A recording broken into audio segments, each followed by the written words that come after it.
Greetings, I love iodine. This video is going to briefly cover the connection between gluten issues and parasites. I have a Patreon page. If anyone would like to support my work, I'd greatly appreciate it.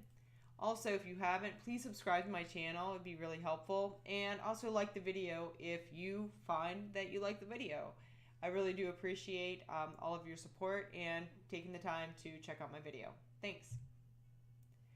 You can also stay in touch by checking out my website, iloveiodine.com, for more information on parasites, healthy living, wild plants, also a free newsletter that is issued monthly during the spring, summer, and fall, and bi-monthly in the winter. Also, before we get started, disclaimer, I'm not giving any medical advice. This is just symptoms, and I'm putting together a story to explain why I think gluten issues are such a big problem in the United States at this present moment. This is going to be part of a little series on it, and as we shall see, that I actually had symptoms of celiac disease and was told that I likely suffered from celiac disease, and if I didn't have that, I definitely had non-celiac gluten sensitivity. I never got the biopsy because before that could occur, I found out I was infected with tapeworms. So there's the big surprise here. And as we shall see, the symptoms that I had as a result of having parasitic infection and the symptoms that you find listed on different websites, the Celiac Foundation, also the Mayo Clinic, which isn't covered in this one. But if you go there and look at their symptoms, they're exactly what I was suffering from.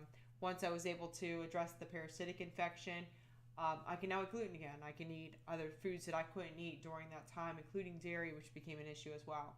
So let's just get into this. I hope this information helps you. Also, I want to preface this to say I understand what it's like to live a gluten-free lifestyle. I was doing it for a very long time because when I did eat gluten, I had very severe reactions. It did exasperate my symptoms. I had brain fog, like there was no tomorrow. That was absolutely horrible. I definitely understand what people that are dealing with this issue are going through. It is a very serious thing, and it's not to be taken lightly. Okay, so I want to talk a little bit more about what's causing people to be sensitive to gluten and also what is gluten. So let's just start there.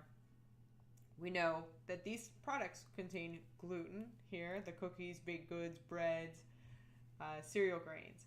Gluten is from the Latin word for glue. Gluten is a substance present in cereal grains, especially wheat, that is responsible for the elastic texture of dough. It's a mixture of two different proteins, and it's also been known to cause illness in people with celiac disease. That's from the Oxford Dictionary web result. You can read the Wikipedia entry here. You know, I've mixed feelings on Wikipedia. You know, that's another story. And we know that gluten can be found in different grains such as wheat, barley, rye, oats. Some people debate that. Related species of wheat and the hybrids, that includes spelt, coruscant, emmer, einkorn, triticale, kamut. And if you aren't gluten sensitive and you haven't tried these various grains, I highly encourage you to do so. Spelt is my favorite so far. Again, this is just another definition of gluten. You can just take a moment to read that if you would like. But to summarize, it's a protein found in wheat, barley, rye, possibly oats, and the different hybrid varieties that you see listed here. And gluten, it gives bread and baked goods their elasticity. It's the binder. It helps keep things glued together. And briefly, what is a protein? Please check out my blog. I get into more detail on discussing proteins. It's one of the three macronutrients needed by the body. The other two are fat and carbohydrates. Protein is defined as macromolecules that consist of long sequences of alpha amino acids. We know that we need essential amino acids for our bodies to function properly. And we know that protein is comprised of carbon, hydrogen, oxygen, and nitrogen. Keep in mind, we don't need as much protein as most people believe. The calculation is 0.8 grams per kilogram of body weight, which means that for an average person weighing about 150 pounds, that equates to 50 grams, 55 grams, some cases 45 grams per day. So if you think about how many grams of protein are in that protein bar of 20 grams or the protein powder mix of 25 grams, do we need that much if we only need about 50 grams a day? Probably not. Keep in mind that too much protein, that excess nitrogen, causes a lot of complications for your kidneys, definitely overburdens them.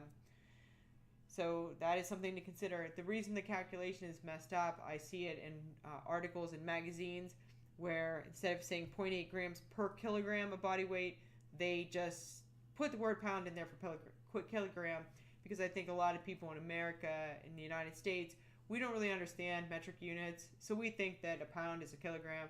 And I have seen that recently in a magazine article I was reading, and I contacted the author and never heard back, and gave her the actual journal articles, the information from the World Health Organization, from the Institute of Medicine. In fact, she cited the Institute of Medicine and still got the calculation wrong. So keep those things in mind whenever you're reading that.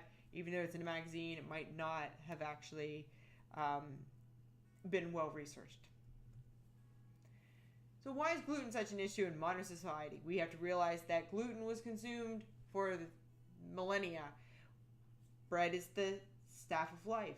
Bread is a staple. We break bread when we come together to have dinners and our meals. Why now is it such an issue? Well, there's a few reasons. We're going to talk about that, and here's some of the suspected reasons. We might hear about hybridized wheat being an issue. And I'm going to go through these really quickly. You can go to my blog on my website where I break down why I think that these don't really hold water. Hybridized wheat. Well, we can test that theory by consuming grains like spelt, which contain gluten but are not hybridized wheat.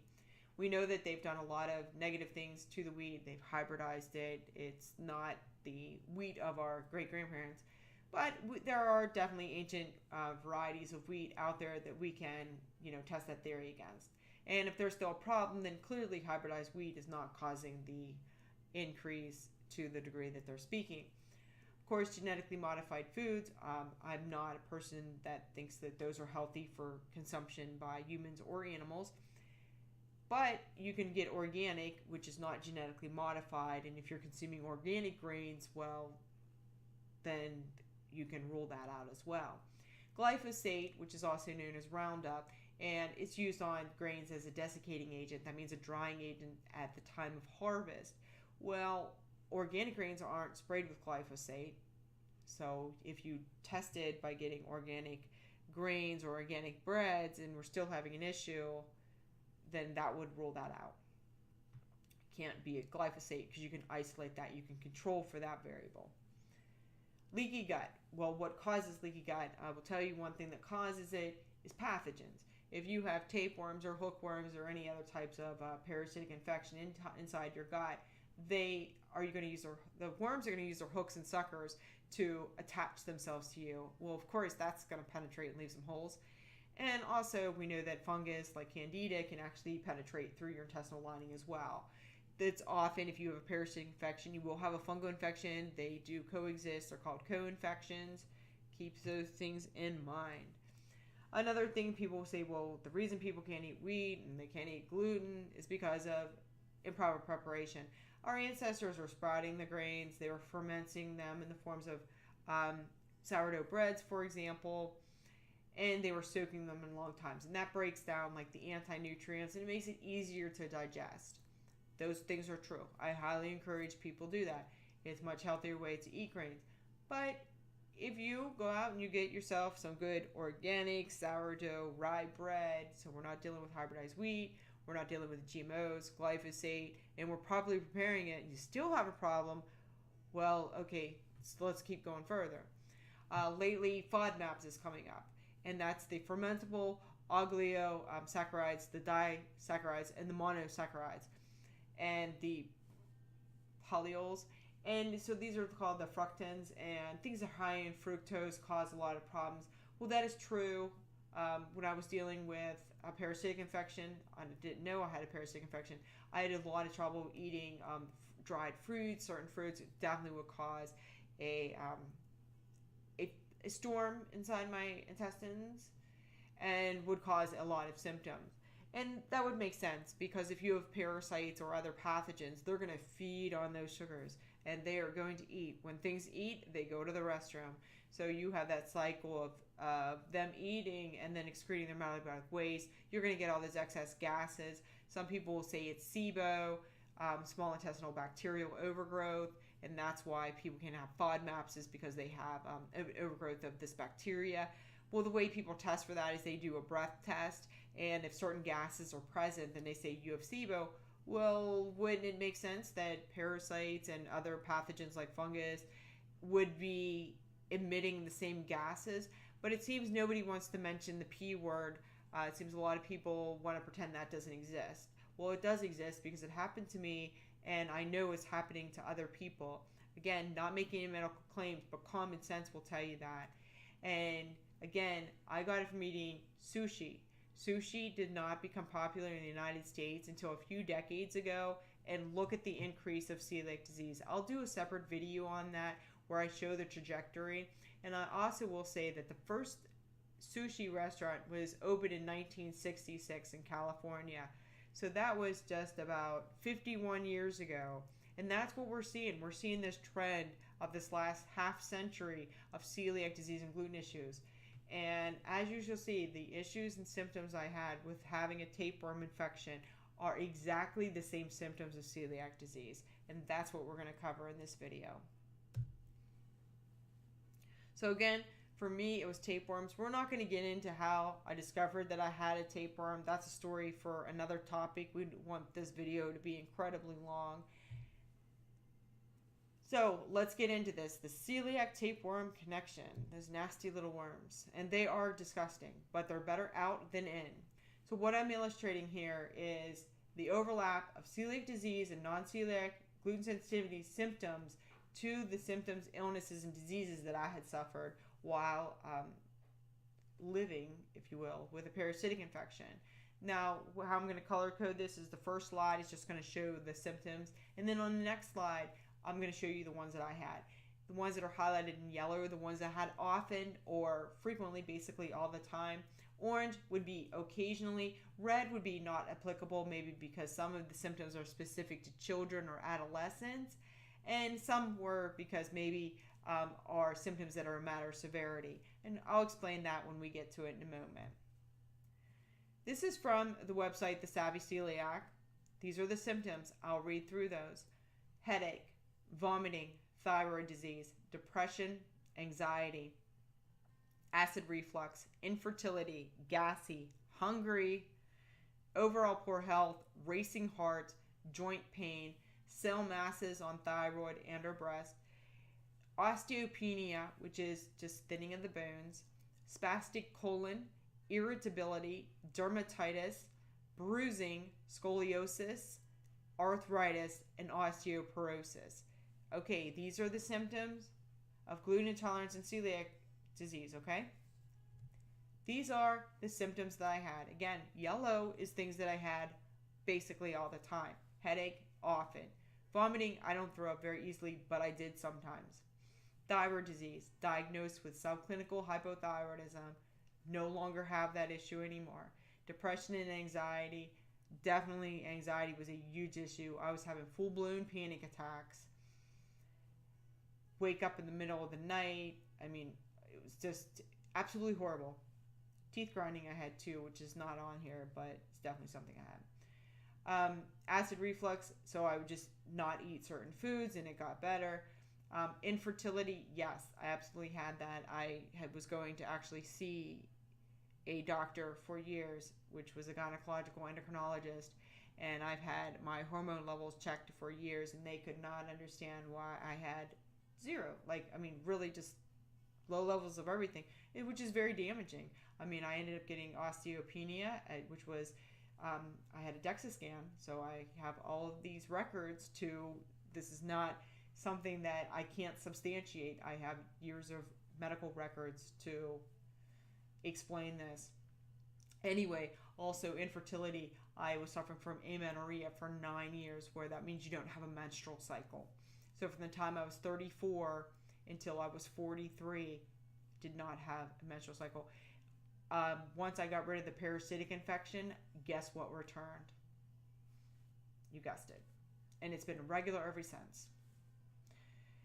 Alrighty, hungry. How was that even a thing of celiac disease? Parasites, yeah, because they eat all your food. So, yes, I was hungry all the time. Gassy, yes. Overall poor health, yes. Racing heart. I had heart issues. What is known with the fish tapeworm, which you get from eating sushi or sashimi, or undercooked fish. Smoked fish can be an issue too. The racing heart is a result of the fish tapeworm depletes your B12. Vitamin B12, if you have a deficiency in that over a long enough period of time, causes a pernicious anemia situation, and that can lead to cardiac events, neuropathy, and other health issues. Fatigue, of course, being one of them. So I have a video out already on the symptoms, but I'll do another one, and I will put a blog up within the next few weeks on that as well. But do check out my videos on the symptoms. I do go into the B12. Okay, so joint pain, absolutely. And we have arthritis, which is listed later. I was diagnosed with arthritis as well. I take no medication for any of that. I don't have arthritis anymore. Don't have joint pain. I used to wake up in the morning and have to run cold water over my hands and elbows and put ice in it, or lay my elbow in the freezer because it hurt so bad. And my feet used to hurt, and I would wake up and think, oh my gosh, it just hurt so badly just to walk across the room. And I was wondering, I was in my upper 30s at that point, how am I going to live like this? This is horrible. And, I got rid of the problem. But, I didn't know what the problem was at that point. I had cell masses, yes, on the breast. I had fibrous breast. Thyroid, they did a lot of sonograms and things of that nature. They were looking for the word I won't say. Osteopenia, I was diagnosed again from the DEXA scan. Spastic colon, that just means you have diarrhea and constipation. Yes, I had both. Hate to admit, it's kind of, but these are the facts. Irritability, yes. Mostly when the parasites were dying. I was a really angry person at that point. Dermatitis, I was diagnosed with a dermatologist. They gave me the steroid cream. I don't have any of those issues before. My hands used to be so painful. I changed everything. Dish soap, to cleaning supplies, and, thinking, what's causing all this? And it was just, my hands would be red like they were on fire.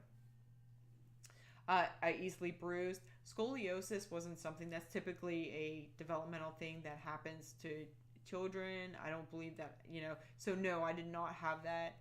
I had back issues and stuff, but I don't think that's necessarily related. Osteoporosis, that's a matter of degree. Osteopenia will go to osteoporosis, which is just a more extreme case. It's more porous bones and a much more serious condition. Okay, from the Celiac Disease Foundation. This is their website. They give the digestive symptoms that are most commonly found in infants and children.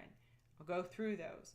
Abdominal bloating and pain, chronic diarrhea, vomiting, constipation, pale, foul-smelling or fatty stool, weight loss, fatigue, irritability and behavioral issues, dental enamel defects of the permanent teeth, delayed growth and puberty, short stature, failure to thrive, ADHD, which is attention deficit hyperactivity disorder. Okay, these are the symptoms that I personally experienced. Abdominal bloating and pain, yes. When I ate, especially as I got sicker and sicker, if I used to eat any wheat or anything, it felt like I had a brick in my stomach. There was times, it was about 6 months before I found out that it was a tapeworm. Mind you, I had the tapeworm for over a decade. It just takes a long time for them to get big enough. The bigger they get, the worse the symptoms are. I almost thought that I was going to have to go to the hospital. The pain was so bad. Chronic diarrhea, yes. Vomiting, sometimes. It's not like every day. Constipation, yes. Pale, foul-smelling, or fatty stools, yes.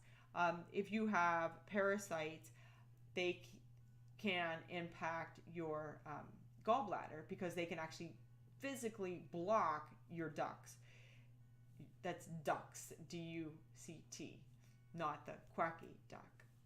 Okay, so anyway, that was just humor. Sorry, I'm not exactly that funny. If you can't digest the fats, then they're going to float. So you're going to have fatty stools. They float. You get the floaters. That means that you ate a lot of fatty foods or your body's not digesting it properly. Weight loss, yes. I dropped a lot of weight in 2007, unexplained. except for I was going to the restroom a lot. And eventually fatigue set in, irritability, yes. I can't say I have behavioral issues. I mean, I'm an adult, and this is more children related, and I can keep myself in check. Dental enamel defects, absolutely. I ended up losing a tooth, and I actually do have discoloration of my teeth, and I definitely have some enamel defects, which is not something that makes me happy. Delayed growth of puberty, short stature, and failure to thrive. These are more specific to children because they're developing and they're growing. Obviously, it didn't apply to me. I became infected when I was in my 30s. ADHD, I was very restless. It was very hard for me to sit still, and I definitely had a lot of trouble concentrating, which would explain because of brain fog too. After you eat things like gluten, oh my gosh, like within 10 to 30 minutes of eating things with gluten, I mean, my head was just, it was horrible. Absolutely, just, I know what that feels like, so please be sympathetic to people going through that because it is one of the worst things ever. Okay, so according to the Celiac Disease Foundation, adults are less likely to have digestive symptoms. Well, okay, fair enough. With only 1/3 experiencing diarrhea. I wonder if that's true or people just don't want to talk about it. It's like embarrassing. Anyway, unexplained iron deficiency anemia, fatigue, bone or joint pain, arthritis, osteoporosis or osteopenia, liver and biliary tract disorders, depression or anxiety, peripheral neuropathy, that includes tingling, numbness, pain in the hands and feet, seizures or migraines, missed menstrual periods, infertility or recurrent miscarriage, canker sores inside the mouth, dermatitis, and that's like itchy skin rash, okay? These are the ones I had. All of them. I had unexplained iron deficiency anemia. I started taking iron supplements. That was about 1.5 years in, which would make sense now knowing what I know now, because if I would have gotten infected with the flukes at the same time, intestinal flukes like to harbor in your duodenum. Your duodenum is your top part of your small intestine, where your stomach and your top part of the small intestine meet. It's just a very small section. That is your principal or your main site of iron absorption in your body. So if they're in there and they're living and they're starting out their life cycle there, well, that's clearly going to disrupt your ability to absorb iron. But of course, I was in my early 30s, and being female, I thought, oh, that's just normal. I just need to take a supplement. I clearly wasn't thinking I was infected with parasites. I am not a hypochondriac. I'm probably way the other side. Like, I'll just keep going, thinking there's nothing wrong with me. But clearly there was. Fatigue, yes, absolutely. I used to bike a lot, and then as I got sicker and sicker, even just biking down the street was just so hard. Like, I didn't have the energy to go upstairs, and I would just be so tired, and I would get winded, and I would push through it, but I did not have the energy that I had before, and I have much more energy now, of course. Bone and joint pain, yes, definitely had tender bones, joint pain, without question. Arthritis, yes, I was diagnosed with that actually. Osteopenia is what I was diagnosed with. That's the milder form of bone loss. It's thinning before they become completely porous, and had a DEXA scan. Liver and biliary tract disorders, again, if you can't digest your fats and digestive issues. I used to have a lot of pain in that region as well, the right side of my body. But of course, that's where the parasites like to be. So if you have a lot of stuff going on there, you're definitely going to feel it at times. And now again, I didn't feel it in the beginning, and for the many years. I mean, I went through not knowing any of this was going on. I had no idea that I had that living inside me. The anxiety got to be very bad. I used to have panic attacks and wake up in the middle of the night in a state of complete alarm. And obviously that's a big problem. And that's because they're doing things to your body. They're living in there. They get excited, and that's releasing chemicals into you. And of course, peripheral neuropathy was a major issue. That does go hand in hand with a vitamin B12 deficiency, which is a consequence of having a fish tapeworm. Fish tapeworms cause vitamin B12 deficiencies. That is a known fact. See my other videos. You can check out the stuff at the CDC. That is not up for dispute. And we know vitamin B12 deficiency leads to cardiac events. It can lead to peripheral neuropathy and many other things. You can check up the symptoms. Of course, seizures and migraines. I had a seizure right in the doctor's office. And I fainted and actually was on a heart monitor for many hours after that because they couldn't get my heart stabilized. Quite a frightening day. Missed menstrual periods? Yes, 9 years. Infertility? Yes. They tested my hormones for years, and I mean, they told me, which was not an issue for me personally, but they were like, you can't get pregnant. And, you know, we had to discuss that because if that was something I wanted to do, then clearly then we would have gone, you know, a different route. They did prescribe HRT for me. I refused it because I knew that there was something else causing my problems. I just, you know, I could feel it. I'm not just accepting them, you know, 30 something. They would tell me I'm getting old. I'm like 30 something, not that old. And, you know, I ate healthy and I knew there was a bigger problem. And clearly there was, you know, something like maybe a 10, 20 foot tapeworm. Canker sores inside the mouth. And yes, I had that, and dermatitis, and that's itchy skin risk. I had that. And you know, it's interesting, you know, you have this worm that's inside you. When I had lost weight, I was weighing about 125 pounds and 5'9". So it wasn't overweight. So it wasn't like I was hiding it somewhere, you know, but it was there. Also, one time, I would say in 2007, I did go to the hospital because I felt something was wrong inside my stomach. I had a pain, and they did a CT scan, and they told me there was nothing wrong with me. That couldn't be further from the truth. All right, here's just another site. Again, they have anemia, anxiety, bloating or gas, constipation, delayed growth in children, depression, diarrhea, discolored teeth, fatigue, tiredness, headache or migraines, infertility, irritability, itchy skin rash, which is the dermatitis, joint pain, pale mouth sores, poor weight gain, thin bones, tingling and numbness. Again, that's the peripheral neuropathy. These are the ones I had again. Poor weight gain. I wasn't really trying to lose weight. Let's be honest. I liked being thinner than I probably should have been. And of course, delayed growth in children wouldn't apply to me because I was in my 30s. So what I've shown here is the symptoms of my tapeworm infection that I had and celiac disease and non-celiac gluten sensitivity are identical. So once my tapeworm infection was cleared, which took a few months, I wish I would have known all of the anti-parasitic herbs and foods that I know now because it would have made it a lot easier. You know, I could have been using twice as many things as I was in the beginning, and I think that would have, you know, helped. That's why I put that video out there, because everything I learned along the way, and put up the blogs. Because if there would have been a source like that for me to go to that would have had all that information there, I think it would have helped, you know, make it a little bit easier to deal with. So based on what I've gone through, I'm just trying to help people not have to go through what I went through. And again, I just want to say, you know, I eat gluten now with no negative effects. I do make sure that I do get the sprouted and organic and things of that nature. And I don't go crazy with it. I do a very diverse diet. Again, in conclusion, you know, I was told I had likely celiac. They wanted to test me. They told me I definitely had non-celiac gluten sensitivity based on the blood work and the symptoms. And it turns out that the symptoms of the tapeworm infection and celiac disease are the same. Okay, the long-term health consequences are the same. If you look at celiac disease, they talk about malnutrition and everything that goes along with that. Well, parasites are going to cause malnutrition as well. Tapeworm cause an antibody immune reaction. So they say that celiac disease is an autoimmune disease. What if you're missing the elephant in the room and your body actually is having an immune reaction because you in fact have a pathogen inside of you and it's trying to kill it, but it can't? And tapeworms damage your intestines, okay, especially the villi.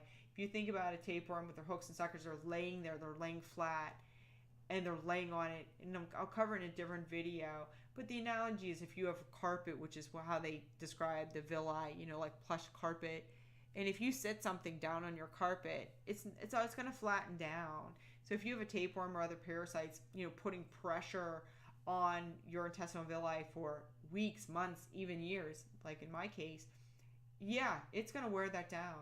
And of course, we know leaky gut can be caused by parasites and other pathogens. Okay, so simple logic, common sense explains why celiac disease could be increasing. We know that, again, the sushi has been increasing.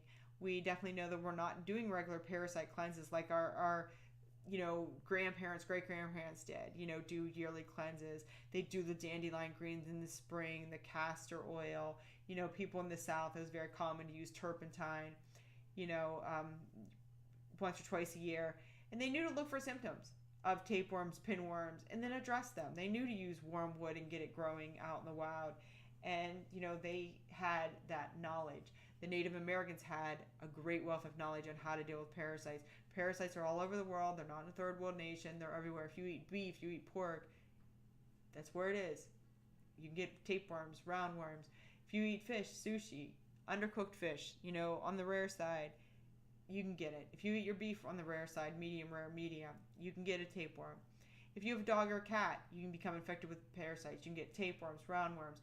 From cats, you can get Toxoplasma gondii. Your dog who goes out and drinks water out of a pond or out of a stream and then comes up and gives you a big sloppy kiss can give you Giardia. You can get Giardia or Cryptosporidium, which are protozoan parasites, from drinking water. Most filters do not actually filter out the parasitic cyst. So your tap water can be a source of infection. Keep these things in mind. This is a worldwide problem. This is not something to be dismissed or, pushed under the rug.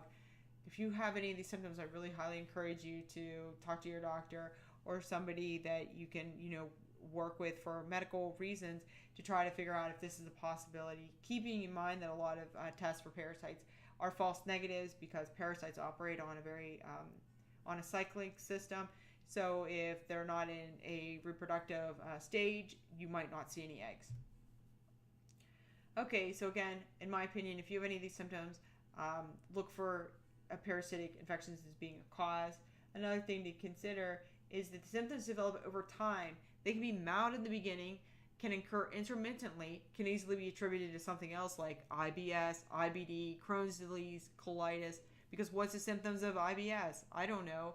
Gas, bloating, pain, diarrhea, constipation, all the same symptoms that you're going to manifest from having a parasitic infection. So these things, they say IBS, what causes it? And they say, we don't know. Well, let's look at parasites. Let's clean up the gut. If you have a gut issue, it would make sense that there's something wrong inside your gut. It's just not happening for no reason. Of course, the longer a parasitic infection remains untreated, the more damage is done. The more it has time to deplete your nutrients and toxify your body, the harder it is going to be to recover. I mean, you got to rebuild those nutrient stores. It is not just happen. It's not like you get rid of the parasite and then, you get better, but it's a gradual thing. You have to get rid of the thing that's causing it, but then you need to be replenishing yourself and eating the best healthy food ever. You can't just be like, oh, well, I can eat gluten now. I'm going to go eat just pizza and garbage. No, you have to eat super healthy food to get your nutrients because you need to be flooding your body with nutrients to restore yourself. And if once you address your parasitic infection, like I'm able to eat gluten, I can have dairy, though I'm very picky about where I get my dairy, and I eat very little of it, and I am will have a little bit of goat dairy, and it's not something that I have every single day, and it does not need to be a staple. You can get all your protein and all your nutrient needs from a plant-based diet. Keep those things in mind, and also, keep in mind the protein requirements. And if you have any questions, please leave a comment on that as well. The one thing that I never really brought back into my diet from doing the elimination diets is soy. But that's because it just doesn't work for me. I don't feel well when I eat it. And I know there's a lot of issues with the GMO, so I really just don't even want to mess with it at all. And it's not something that I even find tastes good to me.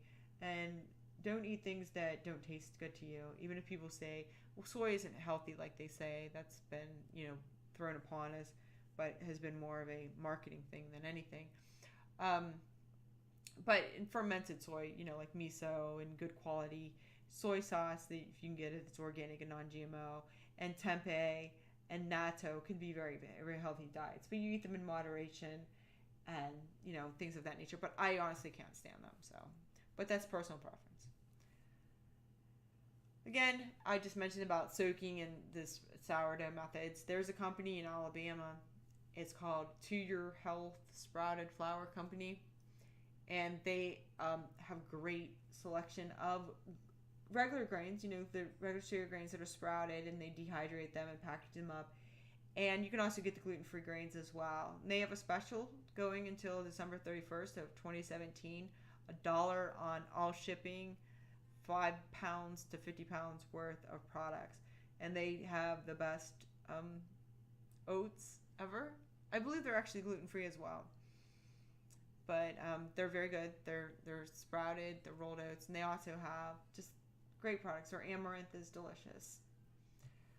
Anyway, back to the topic is please get checked for parasites, and other pathogens too. I mean, we're talking fungal infections, candida, yeast. You know, those terms are used interchangeably, and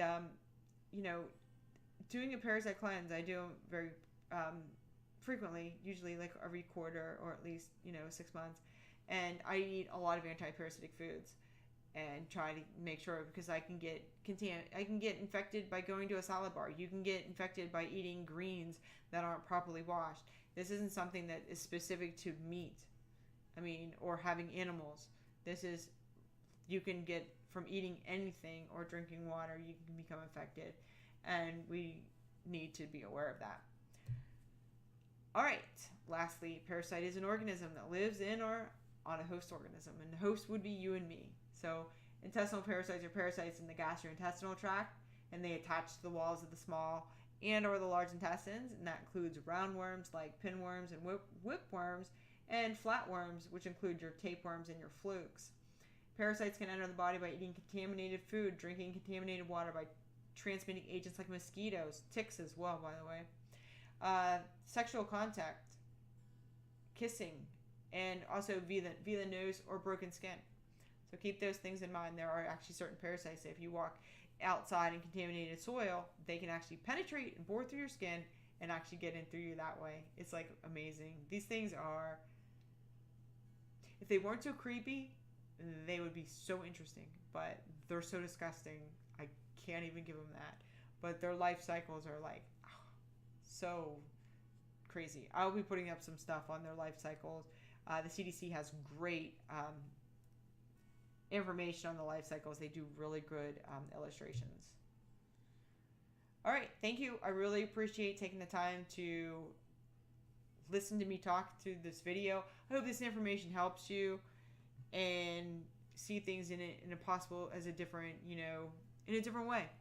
Anyway, have a great one. And if you do want to support me and my work, you can get information from my Patreon. I did a longer video of this one that I'm actually going to keep private. So if you're interested in actually watching that, I will have a way for you to do that and go through my website. And if you sign up for the newsletter, in the newsletter there will be a way to have a link to see the longer video. Alrighty then. And again, don't forget to subscribe and like it if you liked it. I hope you did. And even if you only liked it a little bit, come on, just hit the like button, right? All right, have a great day. I love you all.